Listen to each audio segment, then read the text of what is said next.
Hello and welcome to the CFC Talk podcast.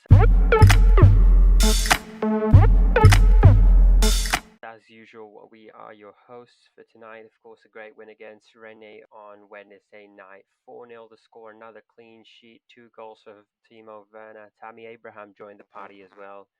Um, and then great game. And then I'm joined with, as usual, Amart. Tonight Alex is again unavailable, so tweet at him, message him, text him, find out why. Find out if you haven't. Welcome back, Amart.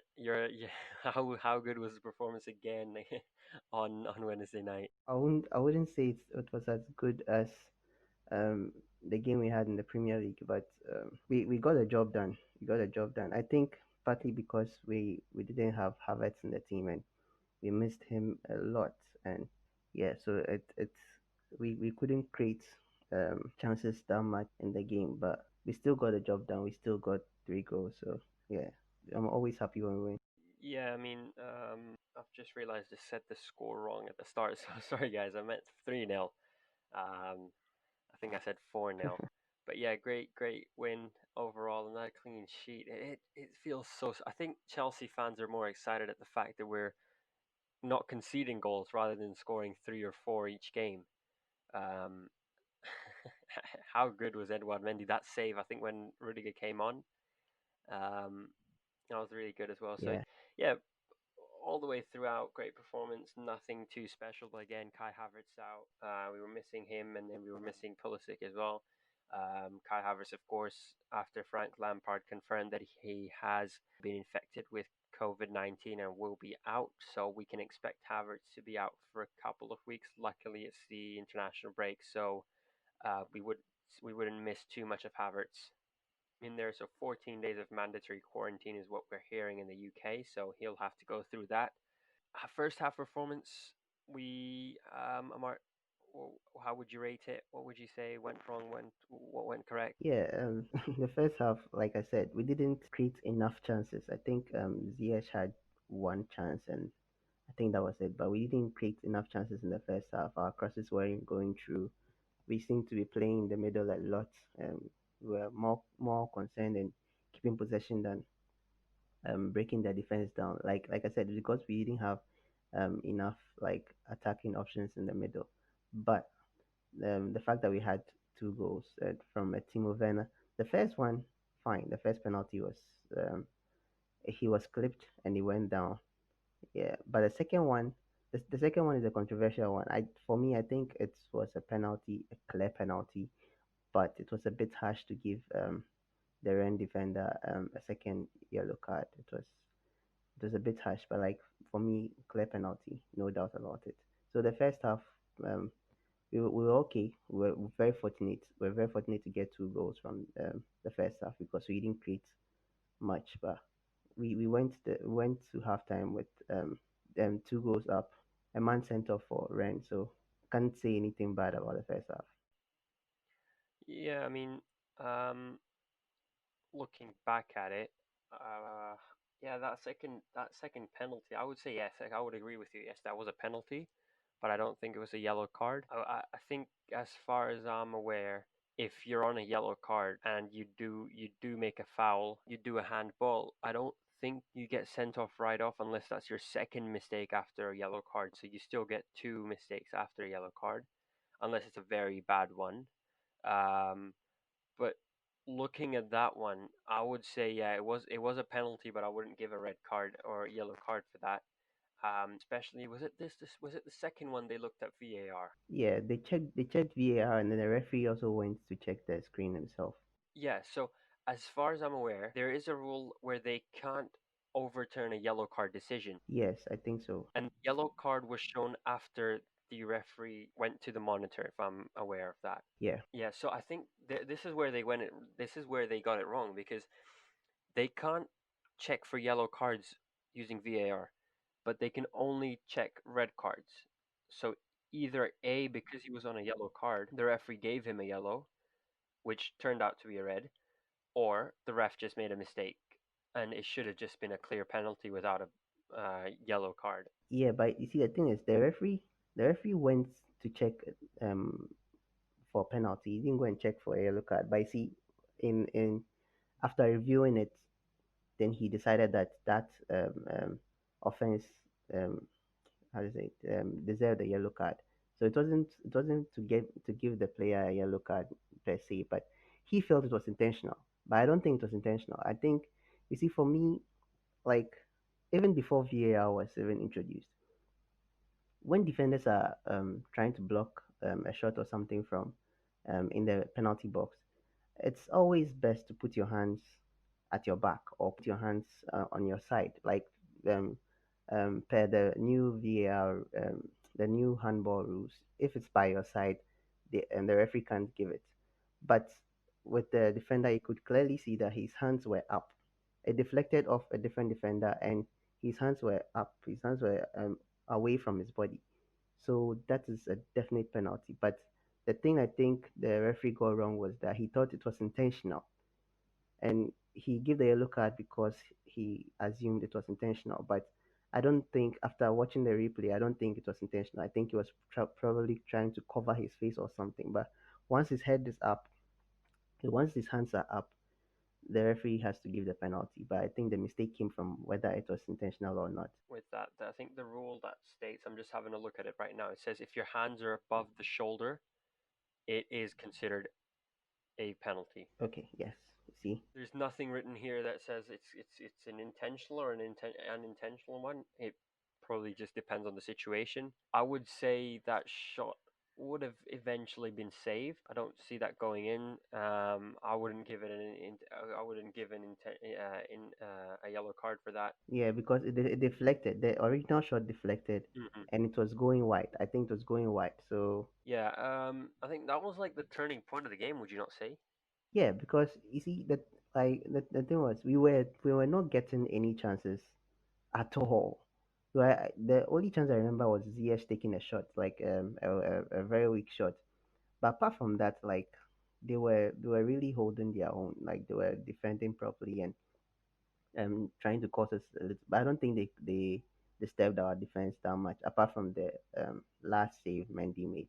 But I don't think they worried our defense that much. But if they were on the same level, like, let's say they were fully 11 men, probably Tommy Abraham wouldn't have gotten that goal because there was a lot of space at the back. So yeah, definitely. I'll not say, I'll not necessarily say it was a turning point, but it helped us because we were already leading 2-0. So I can't call it a turning point. But if we're leading, if we're like 0-0 or 1-0, and then we ended the game 3-0 as a result of them getting a red card, then so far as we're already leading 2-0 and we could have defended that 2-0 to the end, it definitely helped us. But I wouldn't necessarily call it a turning point. Yeah, I mean, if we looked at if we look at Rene's second half performance, realistically they only conceded one goal from open play, Exactly. um, and throughout that second half they seemed like they wanted to come back into the game. They were trying to press high on Chelsea. They were trying to get the loose balls. Um, with most teams, when you're a man down and two goals down, they'll just sit back and just see the 90 minutes out. With Rene, it almost felt like they wanted to come back into the game and they wanted to fight for this match because, of course, a win for them on that day would have actually meant quite a lot because Sevilla was, I think they were losing Yes, at the they were. time. They were like 2-0 down at Krasnodar Yes, against yes, Krasnodar. yes, yeah, Yeah, they were. so it would have been quite interesting to see how that would have panned out if they would have gotten a goal back. But the Spider, Edward Mendy, there's no beating him, is it? There's. I don't know. I think there's this kind of, what I like is that I think he has this determination to succeed at Chelsea. He really wants it because his success came later in his life. I think he had his first professional contract at 25 or 24 or something like that. So it wasn't. I think it was even later than that. It wasn't early in his life. He was working a different job. He was doing a different job before he even started playing football. So, like, he understands, like, the opportunity that he has got, and he wants to take it full on. And I just love the fact that he's doing that, and he was handpicked too by our legend Peter Cech. So Um, I have no doubt, man. That I don't know who can beat him. That's the thing. Because if his former team doesn't know, they don't have a remedy to beating him. I honestly don't know who can. Yeah, I mean, realistically, I think I saw this tweet somewhere where um, right after Rudiger came on, there was like a very good chance of Rene scoring, and they shot like they had a very good shot on goal, and Mendy somehow saved it. Um, Yeah, it was a very brilliant save. yeah, so someone tweeted out saying Frank Lampard just got someone said Mendy got bored, so he pointed at Frank Lampard to get on Rudiger so that he can so that the other team can test him. That's actually funny, but I don't know. But Rudiger played against Krasnodar, and fortunately enough, um we had a clean sheet. But yeah, I get what you mean because Thiago Silva and Zuma, there wasn't any shot even coming through. There wasn't even one shot on target from Krasnodar.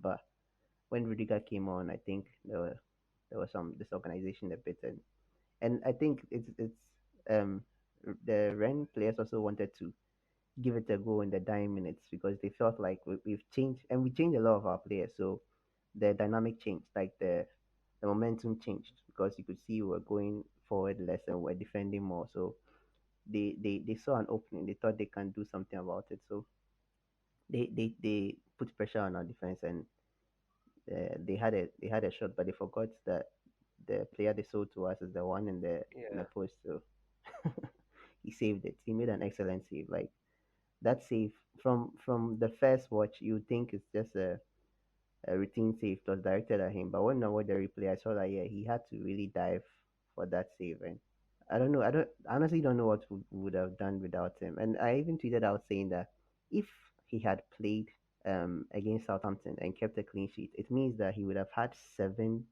clean sheets in a row for us, and that would have been crazy. I mean the crazy stat is has he played like 7 games for Chelsea and he's got 6 clean sheets or something.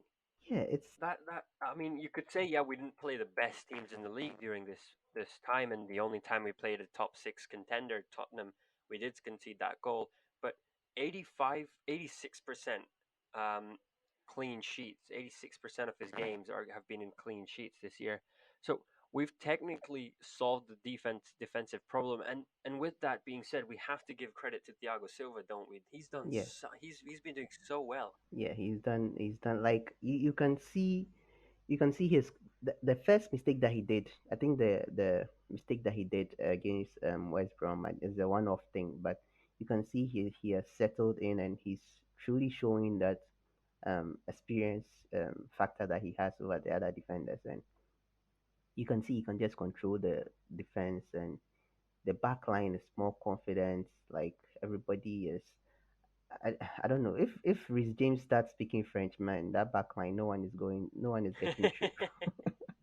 if Reese if Reese or Chilwell start speaking French, nobody's getting through because they don't speak the like they have issues communicating. I mean, Thiago Silva because he can't speak English, and Mendy can't speak English. There might be a communication issue, but when they are playing, they know what to do because they are professionals. But just imagine if they all speak French, man, Charlie. That would just be crazy. It almost feels like they do though. Yeah, yeah. You can tell like they've created this how to say they've created this relationship amongst them, and they can read each other very very well, and it's just nice to see. It came late because we expected this to happen from the first game. It came late, but I'm just happy that it's finally come. Like the stability that we wanted at the back, we finally got it. Yeah, I mean, there's we can see a lot of consistency in there, and then of course, as you mentioned, communication might be a problem, but I mean, if they're communicating, if they're keeping clean sheets like this, please Yeah. don't change this form of communication. Yeah, Let, don't let's change. keep it as is. Don't change. I remember that. Like, I want to take us a little bit back. I remember when Alexis Sanchez joined Arsenal the first time. He couldn't speak English. This guy was scoring goals left and right, left and right. The moment he started understanding English and speaking English, he had a goal drought for like 4 or 5 4 or 5 games before he started picking up again. So if this is working, let's leave it like that. Everyone else asking for a pass, and before when he didn't understand it, he would just go and shoot. um, Shoot, yeah, exactly. yeah, I mean we don't give too much credit to goalkeepers that, that play football. I mean, we usually see, oh, who's the Ballon d'Or winner? Oh, it's either Messi, Ronaldo, Modric, and we say, oh, these guys are top of the world, but we never really talk about goalkeepers in the sense of this guy is a top of the world goalkeeper kind of thing. Um, and I think as much as we say, oh, like Werner is very important for Chelsea because he'll score like 20 goals a season, but Mendy would save another 20 as well, which makes the difference almost at 40. Yeah, exactly, exactly. It comes back to this old saying that the attack wins games and the defense wins trophies. It's true because the attack will definitely give you goals and stuff like. But if you leak goals at the back, you'll not get anywhere. And like you're saying, Mendy will help us a lot. Considering the fact that he has not conceded a goal in the Premier League, he has not conceded a goal in the Champions League, it's it's seriously mind blowing. Like I don't know, like what are the strikers waiting for? I'm not jinxing the Sheffield game. No, I'm not. I'm not giving them. I don't want to give them a new motivation to go hard at us. But like, imagine if this guy goes till December and doesn't concede a single goal. I, don't- we're, I we're looking mean, at champions. yeah, like it's just that it's true. It's that because we you see, I'm even lost for words because I don't even know what to say concerning because it's really really surprising. It's really really amazing to see something like that. The last time something like this happened was with Peter Cech, and he picked um Mendy, and Mendy's living up to that name. I saw a tweet like I think this morning, and the person was saying that Mendy's towel will be as iconic as Peter Cech's helmet. so, so we are gradually making a new check from Mendy. Yeah, I mean, I'm looking at the Premier League stats right now. As you mentioned, conceding 0 goals in the Premier League. I would have never imagined last season if you said, "Hey, the next Chelsea goalkeeper will be tied second in the Premier League for clean sheets. 3 clean sheets, only one behind the Wolves goalkeeper Patricio, and then we're tied with Martinez, McCarthy, and Edouard Mendy in second place. So absolutely amazing in my opinion, right? Yeah, yeah, it is. It is, and we are above the table. We are higher above the table than the other ones, so you can clearly see that even though he's keeping the clean sheets, we are not playing draws. We are getting the Mhm. 3 points, but I think the other teams they were playing more draws. That's why they've got more goalless draws. That's why they've gotten clean sheets. But we'll see what happens. I'm just excited to watch our games now. Unlike last season I was also excited to watch our games, but it But was always nervous. yes, yes, very very nervous. You can't watch Chelsea game without being nervous. If you are 1-0 up at halftime, you're still nervous. Even 2-0 up in the second half, you're still because the defenders might create issues. Yeah, I mean, of course, I agree 100%. Mendy is the greatest in like the greatest investment we've made so far this season, I would say. Um, I mean, that could change. Werner could end up being the Golden Boot winner. Havertz could end up being the king of assists. I'm not going to say no to that. So, but as of now, I would say Mendy is one of the best investments we've done this season.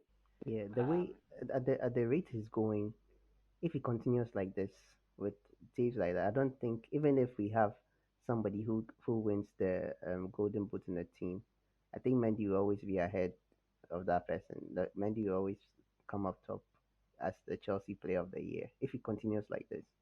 Yeah, I think as Chelsea fans, we're so used to just conceding goals, goals, goals that you know clean sheets make us more excited than actual Yeah, victories. I would say. You see everyone tweet about their full time thoughts. The first thing they mention is Mendy clean sheet, and the last thing is Chelsea win. Yeah, it's true. They are more interested. Yeah, they are more happy about the clean sheet than the win. Hopefully, we celebrate every clean sheet, and hopefully there are a lot more to come. I want to ask what you thought about what your thoughts were on the fact that Timo Werner is taking our penalties now instead of Jorginho. I think I've got to give Jorginho the credit on this one. I think was it the second one or was it the first one where he handed over the ball to Werner?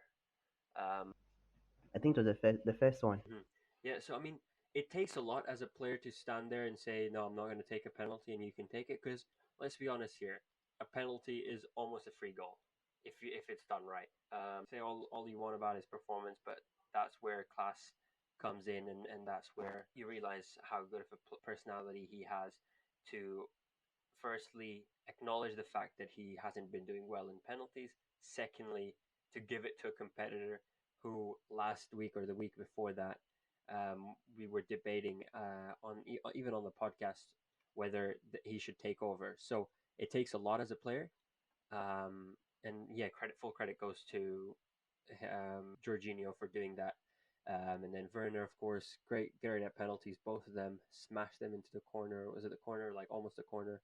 But yeah, overall, very happy. Yeah, I think Lampard said he had a discussion with Jorginho about the penalties, and I think they came to the conclusion that Werner should take it or something like that. So I'm just like you said, it's very good of him to understand and then step down for Werner to be taking the penalties because yeah, even though Jorginho is good, like he's very very good at taking penalties, I feel like Werner has a like has a higher conversion rate than him. So um, by virtue of that, I think that it makes sense that Werner takes it.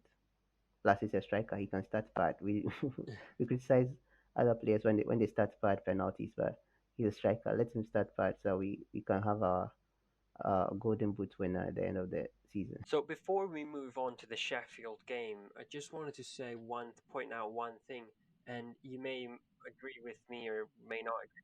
I think the lack of Kai Havertz really um, made it show that because there's a lot of game time lacking of game time from the other players, that the 4-3-3 formation doesn't work as well, but it does work, but it doesn't work as well without Kai Havertz. Do you think that way, or would you say no? It works fine. Yeah, like I think as I said in the beginning that it doesn't give us enough like attacking options in the middle because Jorginho is not really attacking minded.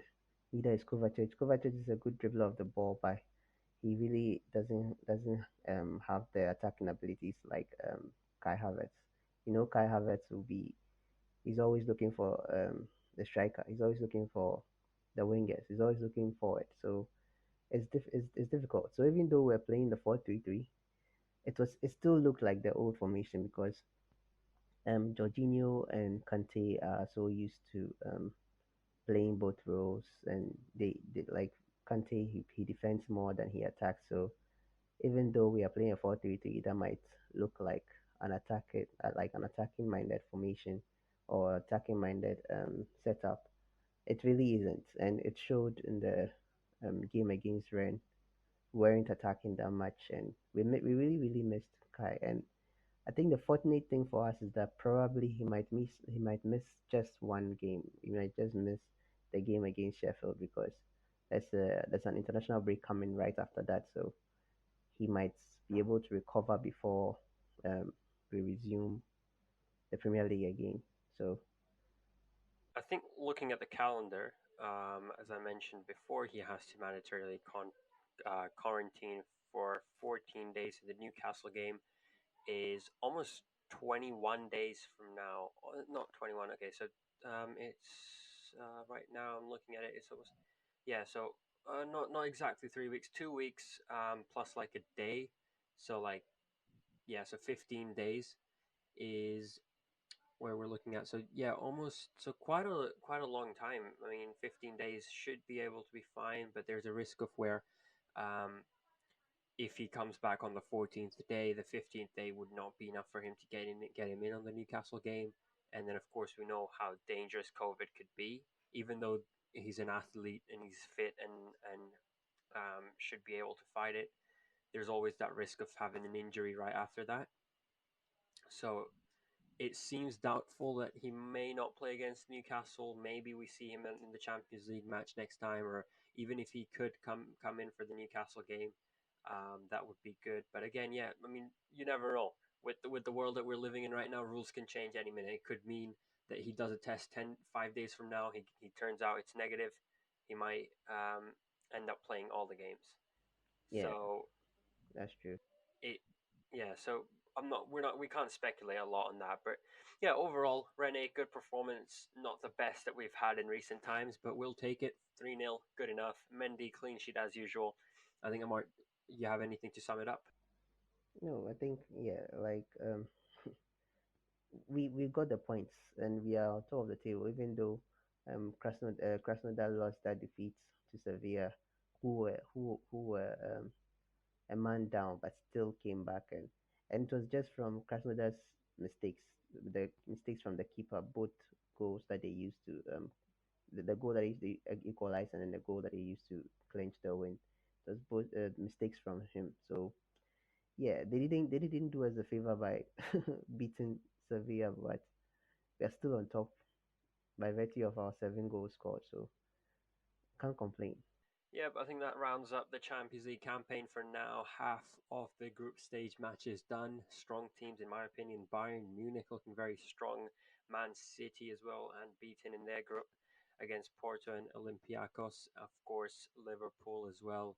Um, but again, if they haven't got as hard of a group, again, Ajax could turn up on any day. And then Chelsea with cruising past against Rennes and Krasnodar, and the draw against Sevilla, putting them top of the table as well. In Group F and G, Barcelona dominating, Juventus close second, Dortmund first as well, and of course Group H. I wanted to say the results because we want to mention Man United's amazing performance against Istanbul. Başakşehir. I'm not going to try and I've butchered the name, but against Istanbul, basically, which makes the group quite interesting. I mean, that group now, PSG have equal amount of points as Istanbul. RB Leipzig have the same points as Man United, so um, it would be weird to see PSG leave, but I feel like RB Leipzig can win the group with Man United. So yeah, that'll be an interesting eye to keep on. Real Madrid struggling as well. So Chelsea are doing really well. Again, reference to Timo Werner. We could win the Champions League. But that's enough of that for now. Let's move on to the Premier League against Sheffield United. An important game, a game which could, if my Premier League table would load, um, a game where we can win and secure second place at maximum. But that's only if all the rest of the teams lose. Amart, I mean, looking at it, I won't call it. There were people saying it's Liverpool versus Man City this weekend, and that's going to be the title decider. And I was like, I don't understand how people can still say that. You know, the difference between someone who's at 10th place and first place is only 6 points. That's 2 games. And if you're trying to say that Liverpool are not going to lose a single game after this, or even if they can only lose 3 games, I highly doubt that, especially knowing the injuries that they have. Virgil van Dijk being one of the main ones. I doubt the Premier League can be decided this weekend. Like you can't have a clear winner. I would say this is probably going to be like one of those 2012 Premier Leagues where Man City won by, I think, was it 3 goal difference, or was it 1 goal difference or something? Yeah, just 1 goal difference. The Yeah, Aguero goal. how that goal. As a Chelsea fan, I don't know if I get goosebumps watching that goal. Just imagine the whole season depends on that one shot that you have. Incredible. That was how, like, I think moments like that is what makes the Premier League the best in my opinion. Like the title goes down to the wire. Like the title win goes down to the wire. It's just on rare occasions that teams run away with them because even in our previous wins, we usually win them like 2 games to end or 3 games to end or sometimes even on like I don't think we've won the league on the last day before, but I think we win usually before we end. But like it's really rare. I think apart from Liverpool and Man City, who have won it with a few games to spare, I've not seen it done. At least since I started watching the Premier League, I've not seen it really done like that. And I think what you were saying regarding the um, like the openness of the league now, like like you said, I understand it. I don't know why people still think it's a two-horse race, considering the fact that Liverpool are first and Man City are 10th. and and also Man City lost to Leicester Leicester. City, I think five Yep. 5-2 or 5-3 or so, and Liverpool also lost to Aston Villa 7-1, so or 7-2. And so it's something that I think people want to live in the past and be thinking that yeah, these people are the ones going to dominate. But I feel like this season a lot of people will be contesting. Everton has fallen, they've fallen down the table, but don't forget Tottenham is looking really, really, really good. Yeah, And with Tottenham's that Kane, scary good. yeah, with that Kane Son um combination, they are looking really good. And Bill scored his his goal his first goal since he came back in the Premier Hmm. League, and yeah, they are also going to worry. So it's still open. It's still open, and if we win, we might shoot up. Depending on, like you said, depending on the fact that if all the other teams around us either draw or lose, we can be up. Yeah, I mean, you know, I it's very early to say anything. You know, surprise. The surprising package would be Everton and Aston Villa. The start they've had.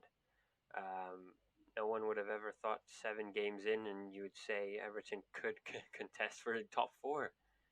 Um, you wouldn't have thought Aston Villa would be top table team.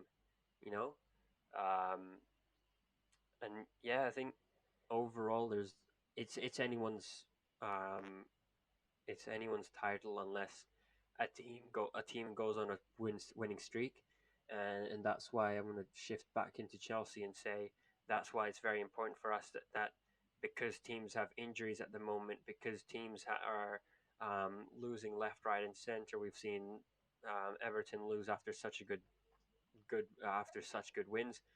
Same with Aston Villa, 7-2 against Liverpool, and then they just got thrashed by not thrashed, but they lost to was it Leeds United, and then Everton lost to Southampton. So it's anyone's game, and this is where Frank Lampard can come in and tell the guys, hey, we've won the past.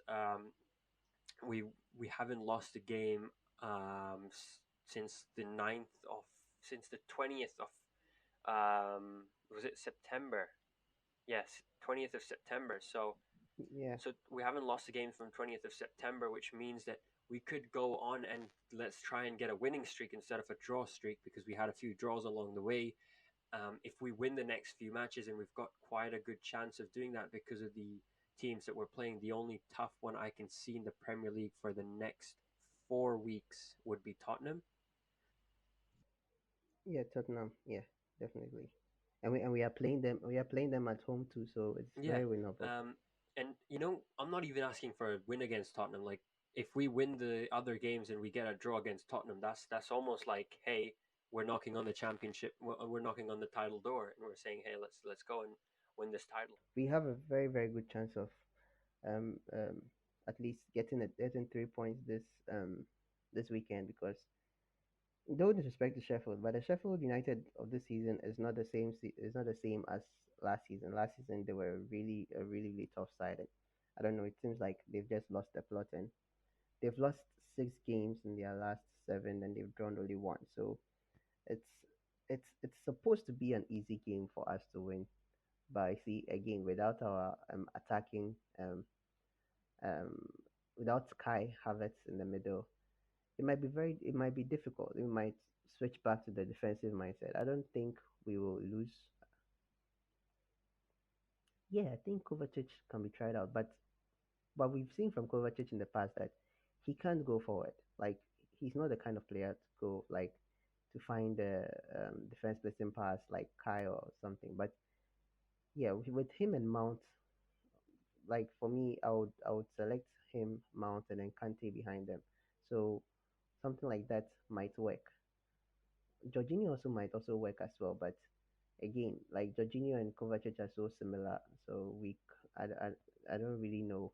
But since Jorginho has played against Rennes, we Is can this use where we try Kovacic out and Kovacic? see if he can also help us in the Sheffield game because yeah, I think he can. But I'll prefer him. I'll prefer him over Jorginho on Saturday, and we should get 3 points from Sheffield. I mean, they are 19th. Like we should because it it wouldn't be a good look on for us if we should lose against Sheffield United. Yeah, I totally agree with you, and I think this is a game where we can we just need to score early goals and finish the game early. And with Sheffield, it's the case of they have what they've got. I think 1 point out of 7 games, and these are 3 easy points that we can pick. And I think we're playing. Is it was it that we're playing home? You know, home. Yeah, so we're playing home as well. So yeah, I mean, I'm predicting a really good win for us. I mean, we can just walk over Sheffield, and hopefully hope that that really brings us to a position where the fans on Twitter, the players, and the manager and the board and everyone starts believing, hey, we're contenders. Um, and I know I keep saying it's very very early to say who can be the Premier League champions, but if you want a biased opinion from me, I'm saying Chelsea's going to win. I said it. I said it for my predictions. I'm saying it right now. I'll say it at the end as well if it's close. Um, yeah, just need to win some of those big games against the top six club, and we can smash it out of the park. Considering how open the Premier League is, that prediction is not crazy at all. Like in the beginning of the league, in the beginning as we started, we might say, "Oh yeah, it's crazy because we know how dangerous Liverpool and City are.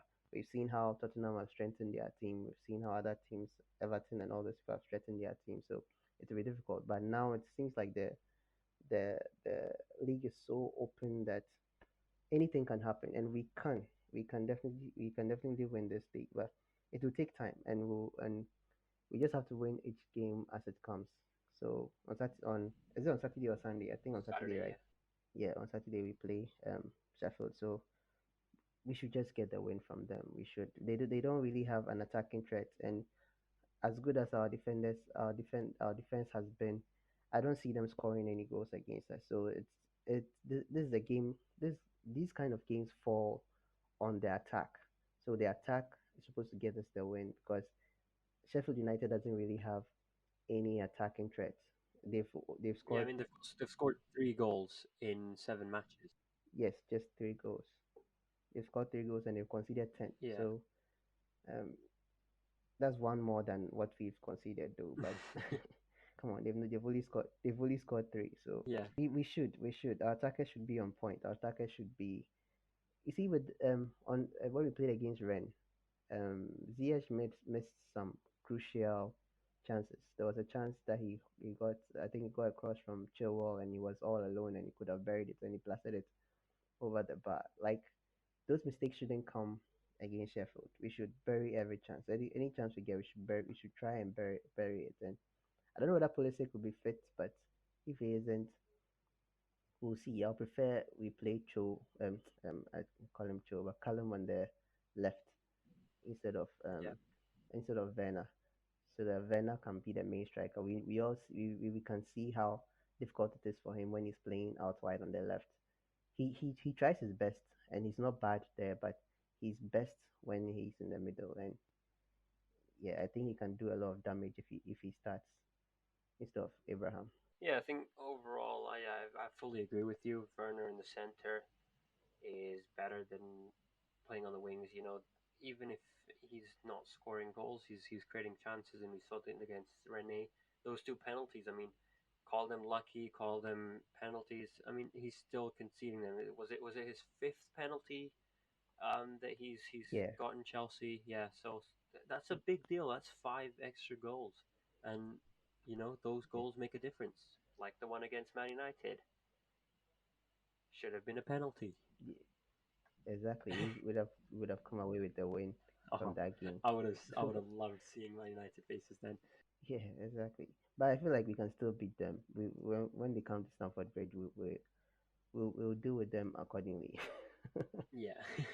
I think that sums up the Sevilla. It's not the Sevilla game. The Sheffield United game overall should be easy, but still Chelsea on the ropes on a few occasions. So we'll have to wait and see how that happens. Amart, got anything else you want to say about the Sheffield game or anything else?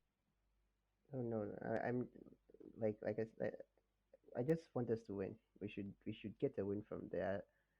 Anything but a win for me, it's unexcusable. Like anything apart from win is unexcusable. Like if we should get a draw, I'll not see that as a good result.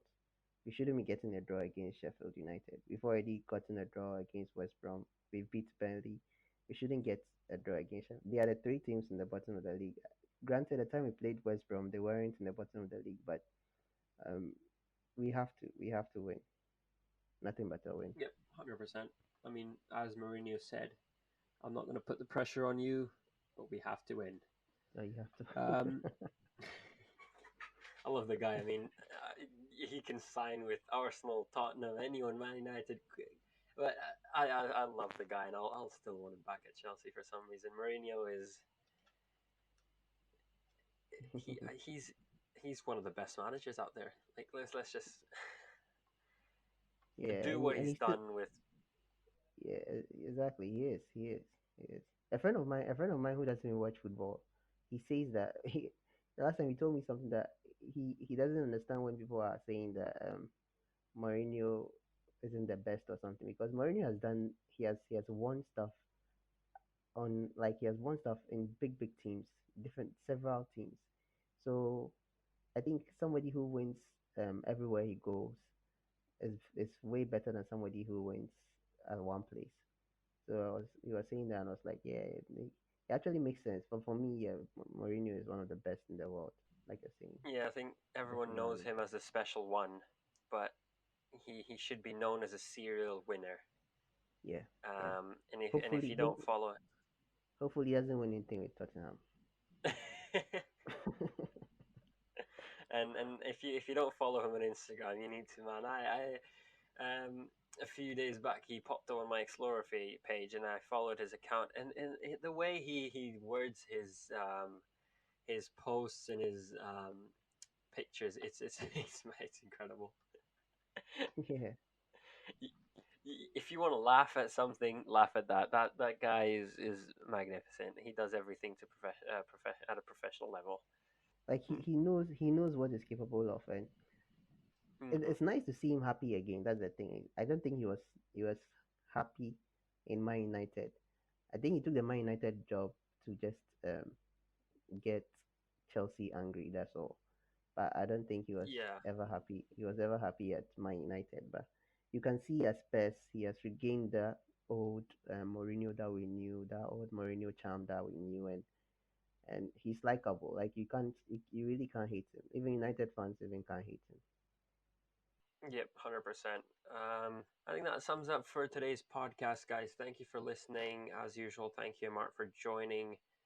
We apologize that Alex is not here, but at times we need to remember that football is not everything, and we need to concentrate and prioritize some other things in life. So hopefully, Alex will be back right after the international break, and don't go anywhere during the international break. Don't expect us to take any breaks. We've got a very hard-working team behind us, and hats off to them for pulling everything out, pulling strings along just to get the episodes out. And no, it's not an easy job to edit an episode inside of 10 hours and have it uploaded. But great teamwork at CFC Talk. Of course, a lot of new things coming. I dropped the bomb last time. I said we're going to be releasing our website soon, within a few days from this podcast. Hopefully, you'll see an announcement on that one as well. And throughout the international break, we will be having quite a lot of guests joining us and talking about Chelsea's season so far. 7 or 8 games into the Premier League and 3 games into the Champions League, plus that one defeat at Tottenham Hotspur. That covers up all of the episode. Make sure to subscribe, leave a like rating, and add it to your playlist if you want. Listen to it, download it, and make sure to follow all of our social media accounts. As usual, I have said it many times. If we hit 200 followers across all of our platforms, which is YouTube, Twitter, and Instagram, we will be giving away a Chelsea home kit. So follow, and we'll see you next time.